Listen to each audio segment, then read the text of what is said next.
35 বছর পর পুরুষ প্রধানমন্ত্রীর পেছনে এবং সাথে দাঁড়িয়ে ঈদের জামাত আদায় করি, কেমন লাগে? আজকের ঈদের নামাজটা সম্প্রীতির ঈদের নামাজ। এখানে সকল রাজনৈতিক মতের লোকেদের উপস্থিত ছিল, যেটা গত 19 মাসে ছিল না। হ্যাঁ, এবং আমার ভাল লাগছে, আমি দেখছি যে এখানে বিএনপি, জামাত, আওয়ামী লীগের অনেক নেতাকর্মী আসছে, অনেক আওয়ামী লীগের নেতাকর্মী আমি খুব মুখে মুখে চিনি, তারাও আসছে।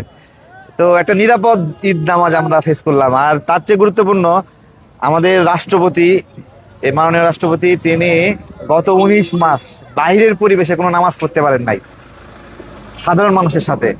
আজকে 19 মাস পরে উনি সাধারণ মানুষের সাথে নামাজ পড়লেন এবং ওনাকে সেটা পড়তে দেওয়া হয়নি। তো এটা ভেবে ভাল লাগছিল যে আমরা আস্তে আস্তে স্বাভাবিক হচ্ছি, স্থিতিশীল হচ্ছি এবং বাংলাদেশ সহনশীল হওয়ার বিকল্প কিছু নাই।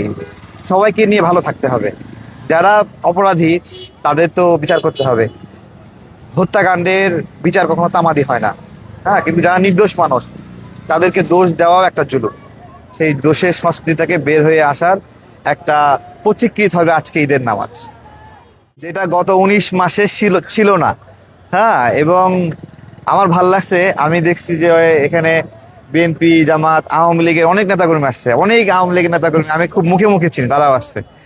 তো একটা নিরাপদ ঈদ নামাজ আমরা ফেস করলাম। আর তার চেয়ে গুরুত্বপূর্ণ, আমাদের রাষ্ট্রপতি, এই মাননীয় রাষ্ট্রপতি, তিনি গত 19 মাস বাইরের পরিবেশে কোনো নামাজ পড়তে পারেন নাই সাধারণ মানুষের সাথে। আজকে 19 মাস পরে উনি সাধারণ মানুষের সাথে নামাজ পড়লেন এবং ওনাকে সেটা পড়তে দেওয়া হয়নি। তো এটা ভেবে ভাল লাগছিল যে আমরা আস্তে আস্তে স্বাভাবিক হচ্ছি, স্থিতিশীল হচ্ছি এবং বাংলাদেশ সহনশীল হওয়ার বিকল্প কিছু নাই। সবাইকে নিয়ে ভালো থাকতে হবে। যারা অপরাধী তাদের তো বিচার করতে হবে।